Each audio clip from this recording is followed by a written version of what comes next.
Had family in Paradise. I'm sure you all have heard of where that is.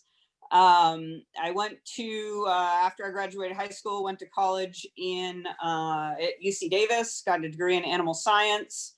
And then during that time, my mom had moved down here, and so she lives out in the Sanger area. So I kind of relocated to the Fresno area and have been here ever since. Yeah, and the ag commissioners we got one in just about every county up and down the state of California, but a lot of folks don't know what you do, and you have a very unique role in the sense that you're promoting and protecting agriculture. You're the top regulator of agriculture, and you also have I guess you would say, the protection of the public or the consumer as whole. So talk about those different duties that the ag commissioner has.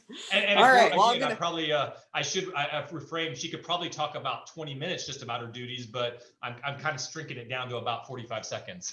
Yeah, so we do administer a lot of programs, state programs here at the local level. So there's the two main state agencies that we work with are the Department of Pesticide Regulation and then the California Department of Food and Agriculture. So we have a lot of programs that we administer for them through contracts, and we're the local enforcement agency on. The majority of our work, however, has to do with pesticide regulations. So we do a lot of regulating the use of pesticides on not just crops, but also in residential settings. We regulate structural pest control companies. So your Ridex and those folks that come in and do pest control in your homes. And then we also have a large part in export commodity regulation. So other countries don't want our bugs just as we don't want theirs. And so our office inspects the majority of commodities that are being exported to other countries to make sure that they don't have pests that those countries don't want. And so those are our two biggest functions. And then from there, it's probably weights and measures. So Ryan's alluding to where you've probably seen my name is that all gas pumps, grocery store scales, grocery store scales, all those types of things, they have to be sealed for accuracy. And so my department does that. And on the seal, that's, I guess, the perk of the job. It's still a little weird for me to look down when I'm pumping gas and see my name on a gas station, on a gas pump. But that's one of the things where you probably see us. And then the other thing that we do that it gets some attention, is kind of a big deal, is our annual crop and livestock report. So every year our staff puts together a report that shows the value of the gross value of agriculture in Fresno County. And actually, I'm really hoping that I get to present that to the board next Tuesday. So that's the goal. And if the meeting doesn't get postponed again, that the 2019 crop report will be presented. And we're kind of excited this year about it. We're excited every year, but it's always a good time of year because we get to celebrate the impact that agriculture has here in the Valley. It's pretty awesome. Absolutely. And you are, she is now the current sitting ag commissioner of the #1 agricultural county. We'll see if that title remains, because Fresno has not, obviously, she just mentioned, has not released a report for 2019. We're going to do that hopefully next Tuesday. Kern and Tulare, which are typically battling for us for the #1 position, has already released theirs. So we'll get to see who's #1 next week. Hoping it's Fresno, but we'll have a better picture there. And so when all of you see those headlines and see where that's coming from, you'll know the person behind it here. She has an amazing staff, about 85 to 90 individuals. That's full-time, correct? And then a bunch of more other seasonals. Yeah, so a little bit on that, if we've got a minute here, that is one component that I failed to highlight, but it's very important in what we do. And it's actually the theme of our crop report this year is going to be pest exclusion. And so one of the things in how we protect agriculture is by excluding exotic pests and diseases from coming into our area that could affect our agricultural production. So one of them that you've probably heard of that's in the news a lot right now is Asian citrus psyllid and Wong Long Bing, or citrus greening disease. that is right now what we're trying to, limit the impact of what that could do to our citrus industry. But we have, probably about 40 seasonal employees that come out every year, and they put out insect traps throughout our urban areas as well as some of our agricultural areas, looking for various fruit flies or Japanese beetle, gypsy moth, those types of pests that could be detrimental not just to agriculture but to our environment. They're pests of people's home fruit just as much as they are agriculture. And so they're really pests that we don't want to get established here, because they could affect, our ability to export. It would cost our growers more money to be able to produce the foods that they do, because they'd have to do more chemical sprays for those pests. So there's really a lot of reasons why our office does that and why that's important. Well, thank you so much, Melissa. Hopefully you all have a better idea about our Fresno County Ag Commissioner's office. It's one of those offices very few people know about. It is, she is at the direct pleasure of the Board of Supervisors. So the Board of Supervisors hires the Ag Commissioner there. And so very excited to get to work with Melissa. She's fairly brand new into her role, but she's been within the Ag Commissioner system for a number of years there. So very appreciative to have her there. Thank you so much, Melissa, for joining us today. All right. Well, thank you guys, and have a happy Thanksgiving. Appreciate it. All right, thanks. And then next, I'm going to move on. Something I've been doing every week is the introduction of our board members. And let me begin with this. I'm sure there's going to be a story he can tell us here. But if we were to be, if I was one of the team captains of the Rotary basketball team, I think this might be one of the first guys I'm going to pick here, because David, I'm not sure how tall you are, but I mean, you do tower over even me there. So I'm sure there's going to be a little bit of a basketball story there. But with that said, David Allenbaum, thank you so much for joining us. And most importantly, thank you for being a member of our team there. And give me 1 second. I got this nice little PowerPoint to go along with some cool little pictures. So David, do you want to maybe start with, tell us a little bit about your position and what you do at the bank there? Well, thank you, Ryan. Good afternoon, everyone. It's interesting you asked me, because yeah, I'm the senior lender at BBVA. Started a year ago, well, a little bit less than a year ago in December. And then I get up this morning and get an email to announce that the bank has entered into agreement to sell. So having been in this business for 33 years, it's part of the process is, mergers and acquisitions, and they've signed a definitive agreement with PNC Bank, which is based out of Pittsburgh. And once that goes through, we will then be, which will probably be mid next year, we'll be the 5th largest bank in the United States. So wow, I think it's all positive. PNC's has an interest. It's called Pittsburgh National Company. It's part of Pittsburgh National Bank and whatnot from years ago, but they are not really in California, or very big presence even on the West Coast. So that'll be a good entry for us into the market, and hopefully it'll all be positive. And I think it will be. So right now we're based out of Madrid, Spain. It's a foreign-owned bank, Spanish-owned bank. We have a U.S. arm, but they've sold the U.S. arm and they've kept the other countries. So now we'll be U.S. based, and I think it's a big benefit for all of us. So yeah. So, but try to lend people money and help their businesses grow and prosper and do well. So that's what I do for a living. Well, great. And the basketball, looks like you got family member here, graduation. Who do we have in the picture here? Okay, before I go to that, you don't want a basketball team. That was a long time ago. Although I do tell people I played against Scottie Pippen, Dennis Rodman, Spud Webb, and Terry Porter was coach and played up at Portland. So I know you played with awesome. A couple of pretty good guys there too. and you played college. We have one. Where'd you play at?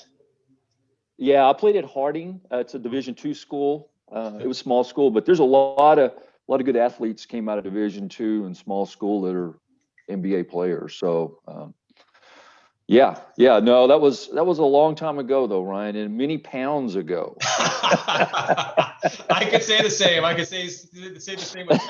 So Yeah, Diana, it's my wife Diana and our son Curtis. Diana and I have been married for a little over 35 years. We just have one son, and he is actually a neurologist in Philadelphia.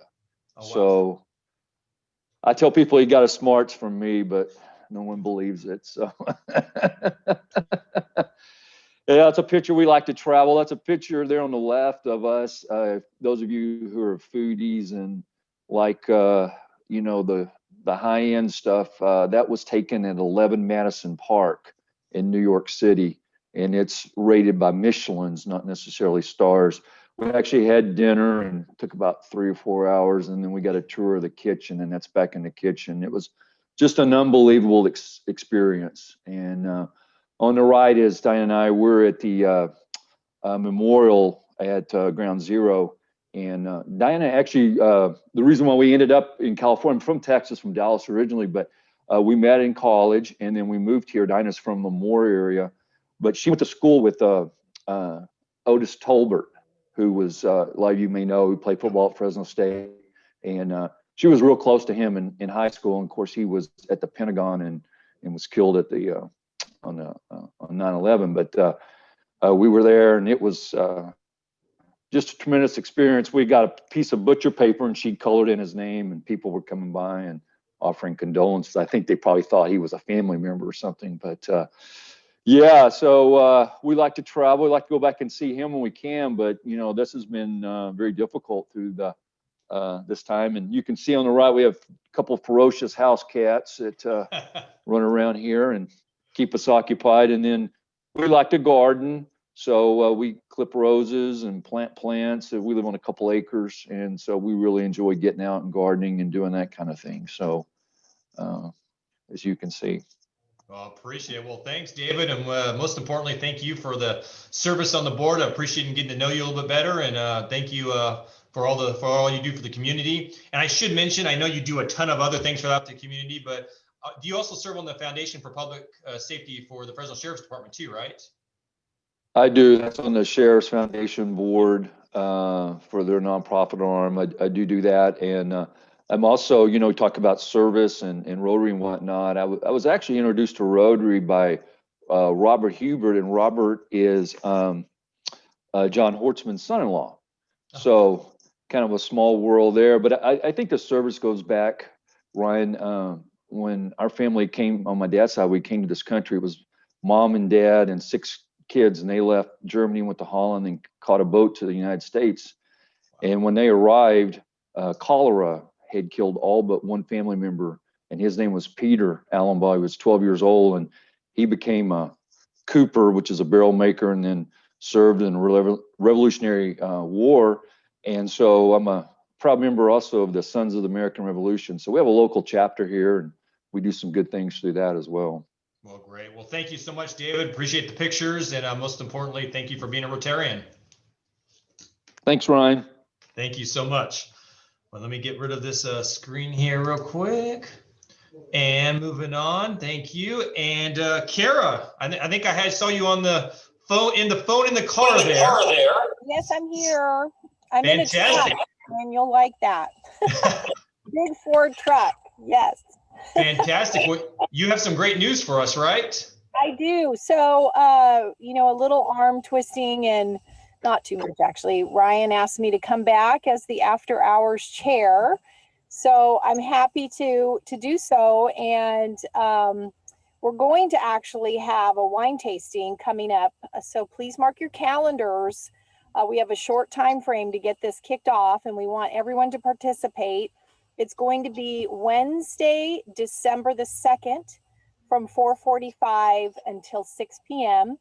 And how we're going to do it is going to be on Zoom. It's going to be through Fresno State's Department of Enology, and we have 3 wines that are going to be their premier wines. We'll have 2 reds and a white, and we'll have a link that will be sent out to all of our members, and you just go on to that, and you can it's $45 and definitely enough for 2 or more.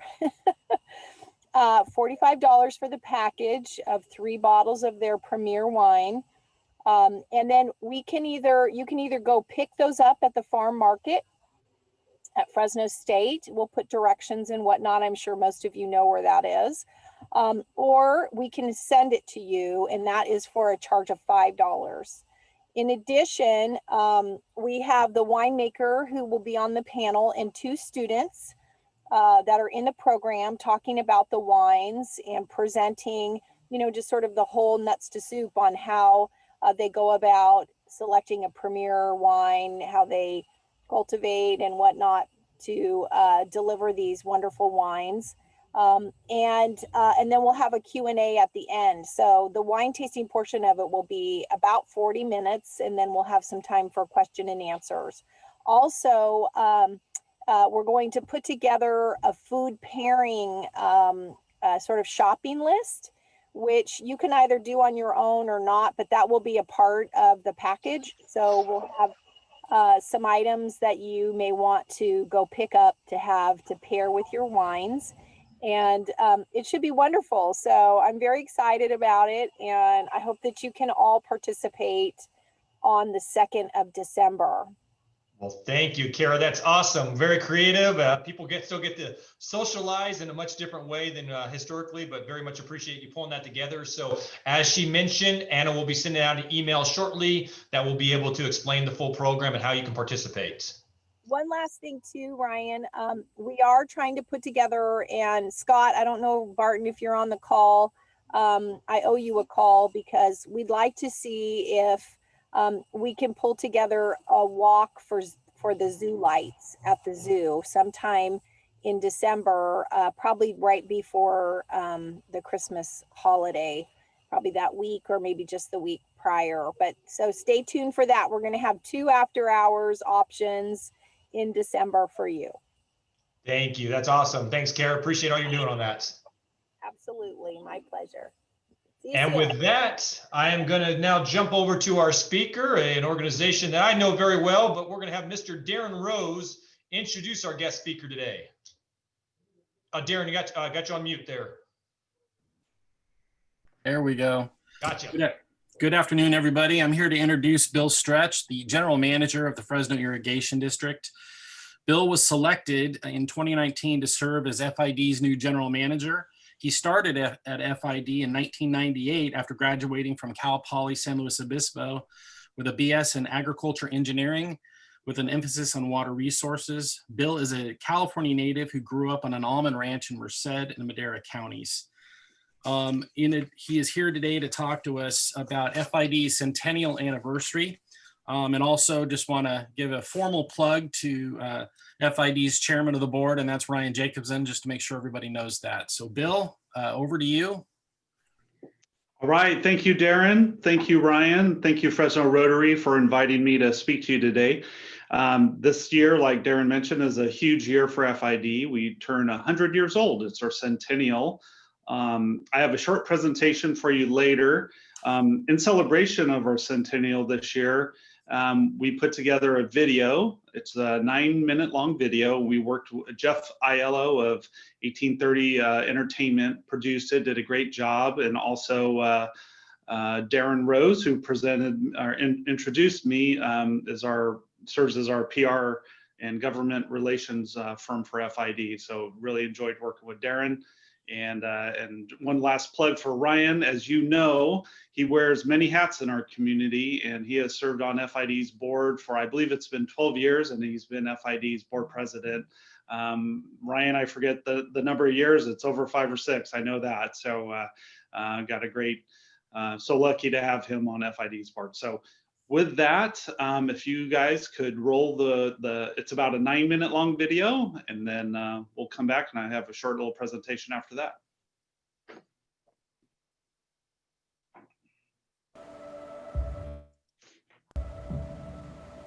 Well, it's been 100 years since the Fresno Irrigation District was established in 1920, but it's not as well known that actually it's been 150 years since the irrigation history in the Fresno area began.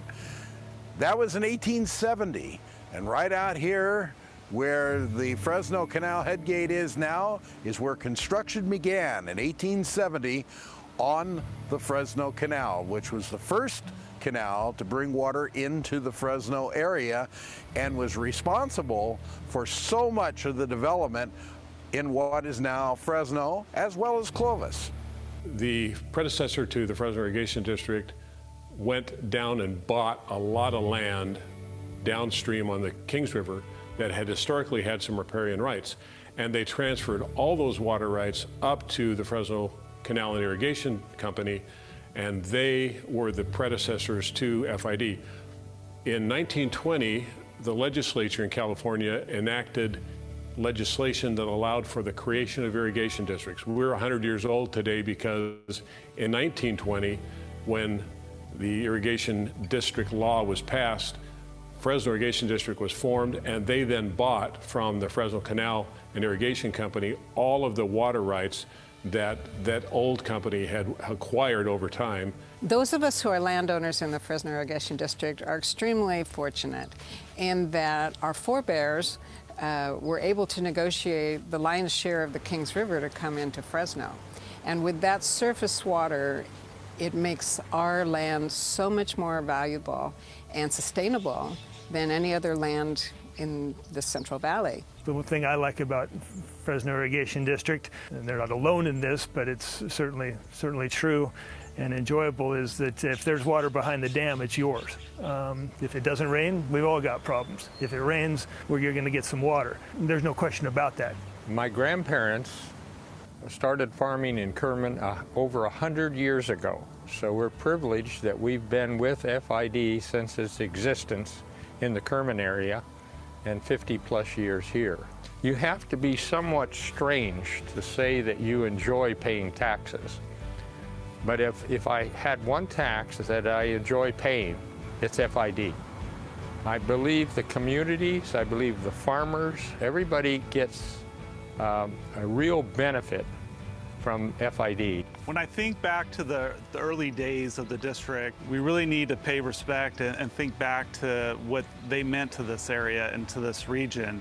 And I think back to just the tremendous amount of foresight, the knowledge they had, the business savvy to go after those water rights and put together a business plan to purchase the over 800 miles of canal infrastructure and the water rights that came with that. When we made water delivery to our growers, we went from the gate and we moved backwards. And what that basically meant is we are a service provider. So the service we wanted to provide wanted to be second to none, still get the water to our growers, but we actually had another entity that kind of grew and developed, and those were the cities. The city and FID have been working together for well over 50 years, and the city relies upon the district in terms of the conveyance of surface water from the San Joaquin River as well as the Kings River. And we've relied upon that for groundwater recharge, and then today through an expansion of infrastructure. More importantly, we are utilizing that surface water to directly treat it, deliver that to our customers, and that allows us to save our groundwater and ensure sustainable water for decades to come. For Clovis, it certainly presents an opportunity for some great partnerships. We partner in many ways that are a bit invisible to the general public. Fresno Irrigation District provides the water to our surface water treatment plant, to our recharge basins. We partner with them in the Groundwater Sustainability Agency and in water banking facilities. Their canals and water conveyances and their cooperation and partnership with Fresno Metropolitan Flood Control District is critical to protecting our residents from flooding, but those are largely invisible. FID's leadership has always had at their origin the protection and management of our surface water and groundwater resources. And that includes things like recharge, monitoring the water level, making sure that we have our finger on the pulse in terms of what's happening with the aquifer, and then planning projects accordingly. Cities of Fresno and Clovis are within the FID boundary, and we have a unique partnership with our city municipality agencies. So it's extremely important that that resource is reliable and that we have properly maintained infrastructure so that we can properly deliver that water without interruption to all of Fresnans and all FID customers. FID's main canal systems are about 150 years old and were constructed primarily in the late 1800s with newer systems after the turn of the century. We have about 310 miles of open canal and about 360 miles of pipelines. Of our pipelines, about half are cast-in-place pipeline, and a majority of our pipelines are 40 years or older. So this is the sloping crew, and what they do is they take the silts and the dirt that's built up in the bottom of the canal over the last irrigation system. We try to get it back up on the sides of the banks. It helps the water flow better. Because there's pipelines at the end of our open canals, and it helps keep the debris out of the pipelines also. So this valley's agriculture industry started with wheat here locally, and the wheat industry was, strong from the mid 1800s all the way through the early 1900s, and then, about the 19-teens sometime is when we started to see that transition to permanent crops. So the system that we have here is we have these micro misters that literally just fan the water out and cover the whole root zone of these almond trees here. It's a very efficient use of water. We're able to take this water and we keep it within the root zone, and it really has increased our crop per drop for these trees here. But over here we have obviously the open row, and this open row is what we're able to utilize during flood years. We're able to take excess flows, we're able to turn on the valves and run water down these rows and literally just let it sink down. This, as you can see, this soil is extraordinarily sandy, and it's incredible for agriculturally speaking. It does some wonders when it comes to these trees and vines. But when it comes to being able to recharge the groundwater aquifer, this soil does amazing things. Anytime you want to sell this land, it's sold at a premium, and there's no negotiation necessary, there's no brokers necessary. You can sell it on your own if you're savvy about land sales, and quite frankly, you're always going to get above and beyond market price. If nothing else, they realize the value of FID. We've had employees here, some that have been here 20 years, 30 years, 40 years. They know the district like the back of their hand. And we're losing them because they're retiring out. So our job now is to train the next generation of employees, and we're investing in that. The responsibility is making sure that we're continuing to provide, to protect the water, to convey the water, to maintain the systems that send the water out to the community. For 100 years, FID has been fulfilling its mission, which is essentially to protect and manage the surface and groundwater supplies for the present and future needs within the district. There's a reason why our groundwater supply and the aquifer is so plentiful below us. We divert over 500,000 acre feet on average, so that's roughly the size of Millerton Lake, into the Fresno Irrigation District every year. And if not for our forefathers, what they put together over 100 years ago, this area wouldn't be what it is today.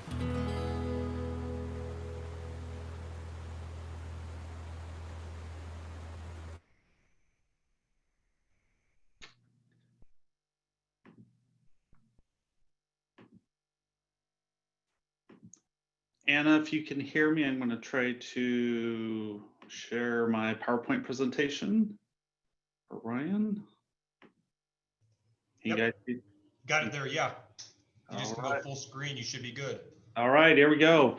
Well, thank you for letting us share that. We're really proud of the way that turned out. A lot of fun, centennial year, doing a lot of fun things. I'll go through a bit of that. And I wanted to start with this slide.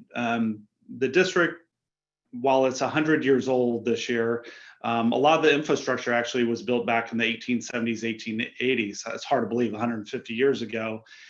So why was the district formed, and what was it that drove us to the formation of forming this agency? So there's three key reasons. One, there was unsettled water rights on the Kings River. That was the primary reason. The second, within those canal companies that did own, operate, manage the water supplies, there was monopolistic management and practices causing all kinds of issues up and down the state of California. And then 3, there was a lot of interest in developing water storage projects, and they were talking about Pine Flat Dam back in the late 1800s. So it takes many years to pull together those big projects, and so glad they did when back then. Just a little about our organization. So FID, we're governed by 5 board of directors, with Ryan Jacobson being our president, and we have close to 90 employees now. So I've been the general manager for not quite 2 years, but I'm no stranger to FID. I've been with the district almost 25 years now. And when I took over as the GM, one of the things I wanted to focus on more was outreaching more to our stakeholders. I operate under the framework that most people in our community do not know who the irrigation district is. Many times we're confused with a flood control agency or running stormwater or potable water, but so we've been reaching out to a lot of stakeholders and trying to get our message out there. So one of the things we did, we really revamped our website. We're at FresnoIrrigationDistrict.com. I'm sorry, FresnoIrrigation.com. And Darren Rose and his team has done a great job helping us there. And we're also out there in social media now. We're peeking out and to the rest of the community. And so we're out there on Twitter, Instagram, Facebook, and now on LinkedIn. And so that's new. That's very new for FID, and a lot of effort and focus and work goes in there. But really been happy with our efforts so far. A lot more followers. So for those of you that don't follow us, appreciate you doing so if you so like after this. We put together our first annual report. You can find that on our website. First one in almost 30 years. Just highlighting what we do here at the district. Lots of colorful photos, a lot of infographics, very short and sweet. You can get through it in 10 minutes or so. Of course, we put together the centennial year video. And then we also have a publication we're super excited about. It's about a 70-page magazine. It's not a book, it's a magazine. Lots of colorful photos, graphics, and that is going to be mailed out to a lot of our stakeholders here in the next day or two, and we'll have that up on our website in a few days. Also just want to put up our mission statement here. This is something that I believe has been our mission since 1920. And for good reason, they never went away from it. It's a great mission. It's to protect and manage the surface and groundwater resources for the district, for the lands in present and future use of the people and lands within the district. So I highlighted the surface and groundwater resources. The groundwater resources, that's has always been important, but as there's a law that's being implemented known as the Sustainable Groundwater Management Act in 2015, it makes it that much more relevant. Just to give you some little better idea how we're situated in the valley. So we're 250,000 acres, very large. We're one of the largest irrigation districts in Western United States. So on the east, our main diversion point, we pull water off the Kings River. On our northern boundary there is the San Joaquin River. We go just west of Kerman, and then we go just south of Easton. And then of course we include right in the middle of our district is the cities of Fresno and Clovis. And as I mentioned in the video, we divert on average about 500,000 acre feet into the district. So that's just a number to a lot of people, but just to put it in context, that's about the same volume of water that is stored behind Millerton Dam or Frank Dam there at Millerton. So that's a huge amount of supply. We're in a very good position. And we have over 8,000 users, 4,100 turnouts. We're different than the west side irrigation districts where historically we have a lot of smaller parcels, smaller acreage, a larger number of parcels, but smaller in acreage. That's just the way a lot of the area was developed along the east side of the valley way back when. This is a fairly interesting infographic. Just we're about 60% ag and crops and farmland, 30% urban, 10% rural residential. So if you lump urban and rural residential, we're not quite half and half, urban, rural residential, and farmland, but we're about a 60-40 split there. As the video mentioned, as far as infrastructure goes, just shy of 700 miles of canals. We have actually more pipelines now, 365 miles of pipelines, 315 miles of open channel. And then we have over 35 regulating basins. And that's just thinking back to that number, 500,000 acre feet, how much we bring in on average. We've actually have diverted over 350,000 acre feet into some of these recharge regulating basins in the last 10 years. So that's a lot of the infrastructure FID has funded and built over the last 10 years or so. This is, I'll just quickly talk through this infographic. It's the conjunctive use and water cycle. So a lot of times you'll hear us talk about that you could look at this as like a bank account. So in really wet years, we want to bring in, import as much surface water as possible. We deliver that to our growers. The cities take that through their treatment plants. And then also, so in drier years, we build up that, in those wetter years, we build up that aquifer. So in drier years, that groundwater supply has risen up. It's in great volume, and we can pull from that in those drier years. And so we have a great system here in the Fresno area. And again, we're in a far better shape than many areas throughout the state. So very blessed that way.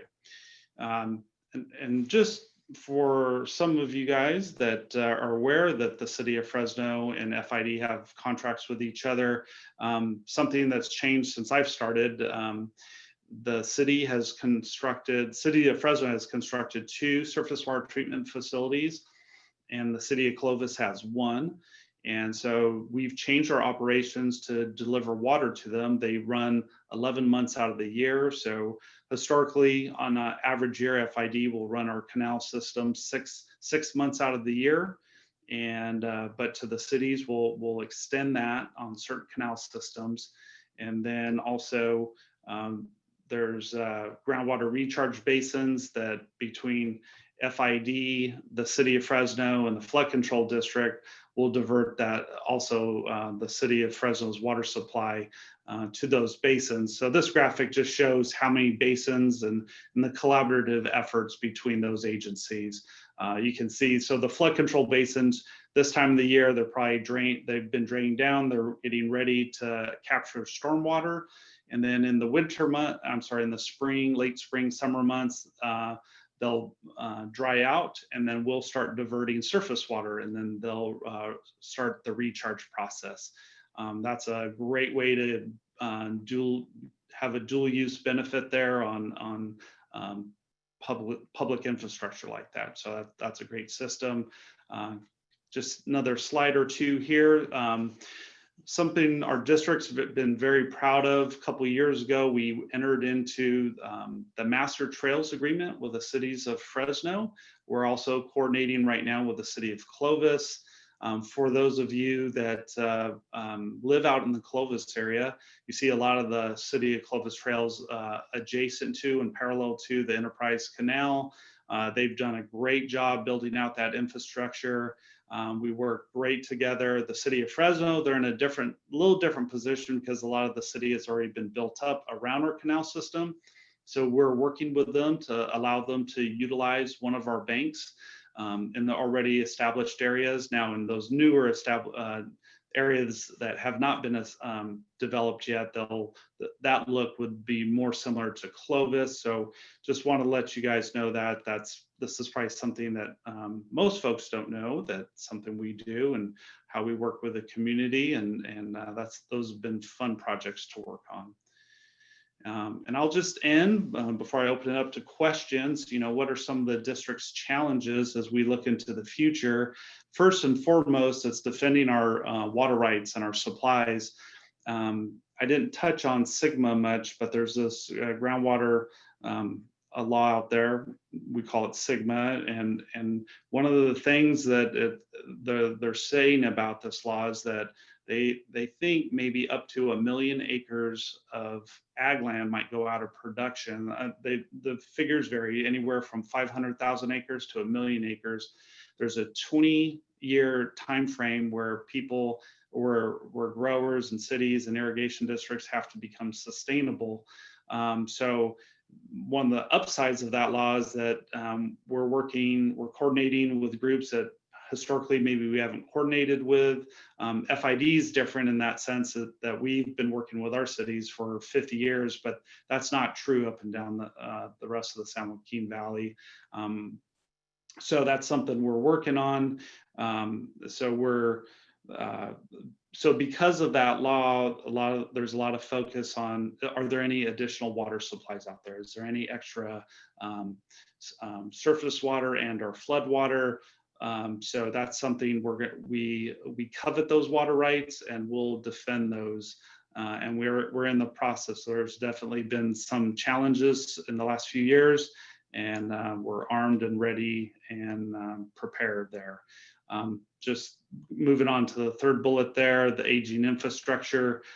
So a lot of our district, it's been around for a while, and just like many agencies, we have aging infrastructure. That's something we got to keep an eye on.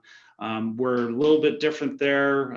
Fourth bullet, urban growth versus agricultural changes.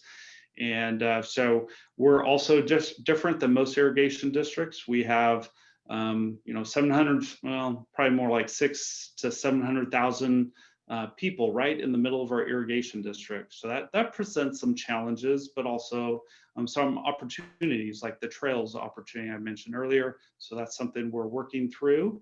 And also as crops change, their needs change. And so we need to change with it.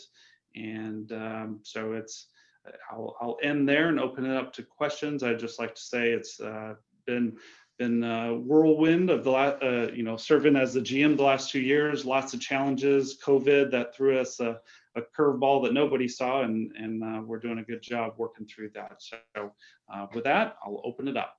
Hey, Bill, I got 2 quick questions that people have sent. One of them was when they watched the video, they saw that they had the tractors down in the bottom of the canal. How do you get the tractors on the bottom of the canal? I know the answer, but I'll let you answer it. Sure. So that we call that our sloping machine. So on our smaller to medium-sized channels, we'll build a dirt ramp, and we can take the caterpillars or the track layers and the sloping equipment into the bottom of the channel, and then we'll have to build a ramp at the other side to get it out. In general, we try to do most of our work from on top of our channels, and that reduces equipment and manpower. So that would be through an excavator or a grader blade. So that's how we do that. And then the question about, and I know this one you could talk probably several minutes for, but I'm going to ask for the summary part of it. Is the district going to increase assessments related to SGMA compliance, or is there a basin assessment that's already in place? So thanks, Rand. Yeah, that is something, lot of discussion about that. So for now, within our GSA, so FID is part of the North Kings GSA, and there's the city of Clovis, Fresno, communities of Biola, Kerman, cities of Kerman, and several other agencies. And we've, to this point, we've decided to fund the plan. We had to produce a plan that was submitted to the state earlier this year, and that was self-funded. When I say self-funded, it was through all the agencies, participating agencies. And so as of right now, we're looking at how we're going to remain sustainable. And so right now, all the agencies, we're working with individual agencies. So for example, there's some smaller agencies such as Kerman, Biola, Malaga, Pinedale that we're working through water supply agreements. And they've all stepped up and said, hey, we want to do our part. Maybe those arrangements look a little different than Fresno and Clovis, but we know that we've been pumping on that aquifer for many years, and we want to do our part moving forward. So it's just been great cooperation, collaboration over the last few years. Well, great. Well, thank you so much, Bill. I kind of laugh as I secretly look around our Zoom room here. I see obviously several attorneys, justices, and judges. So much of their time is consumed with what's going on in the water world, because it just is. California water is arguably one of the most, I don't want to say contentious points, but obviously a lot of historical perspective as far as how we got to where we are today as far as water rights, probably one of the most fought over natural resources, because it's easy to forget that we here in the San Joaquin Valley, we're in the midst of a desert. This desert bloomed because of the ability to put water on top of it.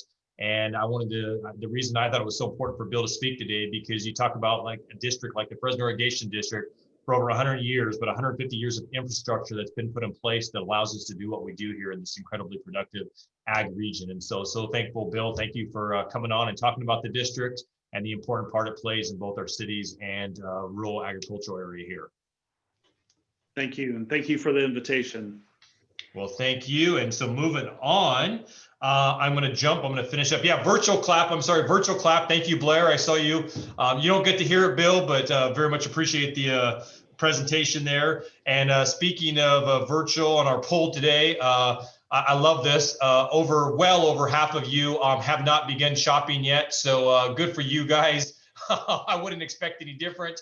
I haven't really started much, but I'm sure you're all just waiting for those Black Friday specials a week from Friday there. And of course, some of them have started early already online apparently there. So thanks for that. I guess there are a few of you. And for the 3 of you that are actually done shopping, God bless you. I don't know how you've done that so far, but you got a whole head of start compared to the rest of us there. Mr. Dick Harrington, we got a couple recognitions I know we want to do today. We sure do. Thanks, President Ryan. Christy Nottingham, if you're muted, could you unmute yourself? Because I know you have a few things you want to share with our members. I think I'm unmuted now. You are. Well, tell us about the things that are going on in your bailiwick. Well, I'm really excited because I just started a volunteer position with the Resiliency Center, which is an offshoot of the police chaplaincy. I'm basically reaching out to youth that have been involved in some sort of police call, whether it's a domestic violence call, or maybe it's a child that's been sexually molested, or something has happened to them. It's a center that kind of helps the families and them. So I'm working in case management, which I'm really enjoying. So I call the families within 72 hours of a police call and ask what their needs are and try to provide, we find resources for food and clothing and legal help, restraining orders, things like that. And then we're basically a counseling center. So provide counseling for the families. It's really exciting and very fulfilling. So I'm really excited about that. Well, that sounds like really a worthwhile project. And oh, by the way, I noticed on Facebook today, and you know that I do, folks that are online here know that I do look at Facebook, and I noticed that you are now on the board of directors of the Fresno County Women's Chamber of Commerce. I am. Another That's activity. Ring, isn't it? Yeah, well, I don't know about that, but let your conscience be your guide, and tell Ryan what you would like to ring the bell in support of our community outreach. I'll ring the bell twice, Ryan. Thank you very much, Christy. Thank you. Second, Shirley Brugman. If you'd unmute yourself, I know that something exciting is going on in your family. Okay, am I unmuted? I am. Yep, you are. Okay, thanks, Dick. I sure miss seeing you all on Mondays. That I do. Well, you know, through the years, Dick, I've paid a lot of fines for my 2 granddaughters. They were international baton twirling champions and done a lot of other things. And so What's happened recently is that the oldest, Brianne, got engaged to a nice young man that she met at the university. So there they are. And so this is an exciting time in their life. And so I have met him and I do approve. So he's a nice young man and I'm happy for them. So Ryan, there you can see again, and that's I've forgotten the dog's name, Brighton, I think. But anyway, it's fun, and I'm happy to see them so happy. Ryan, I know that you sometimes don't have the Rotary bell to ring, and so I thought I'd help you out today. And I brought from Nebraska what is the cowbells. And so this is the type of thing that we would put around the cows' necks. And then when it came time for milking, we could find them out in the pastures. So I will use this. And so my first ring is going to be for Brianne. My second ring is going to be for Caitlin, who is the younger of the two granddaughters and lives in Boulder, Colorado. And the third ring will be for Zeth, the fiance, a very lucky guy. And the fourth ring will be for my daughter, Patty, and she was going to join us today, but I don't know if she's still here. And my son-in-law, Brent, for doing such a great job of raising those two girls. And my last ring is going to be for everyone who has been involved in keeping our club going forward this year. So it's been a struggle. It's been a difficult year, doing a great job. So that's it. No more rings. Well, thank you very much. Thank you very much, Shirley. I know you've been really, really proud of your family, and you should be. So thank you very much, and congratulations to the new engaged couple. Thank you.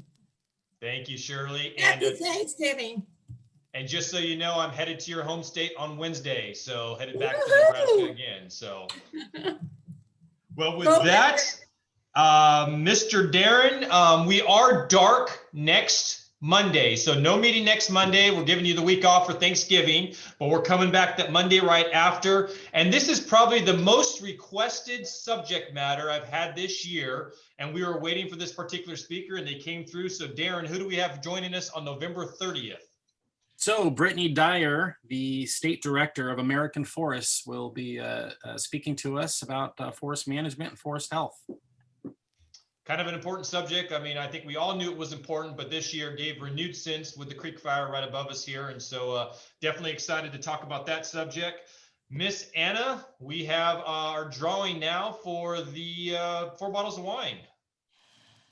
Yes, thank you so much. And thank you everybody who purchased tickets. Today is 4 bottles of wine. We're still taking different wine, we're taking gift baskets, anything that you would like to help for our club projects. It does help fun. And today's winner is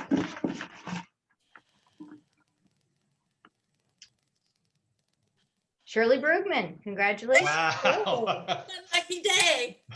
You made back a little bit of that fine money today. Yeah. Well, again, thank you to Kara, who's putting together our after hours. Excited to pull some of those together after being off for so long. Thank you all for joining us today. I will see y'all back here in 2 weeks. Thank you so much. Have a great Thanksgiving.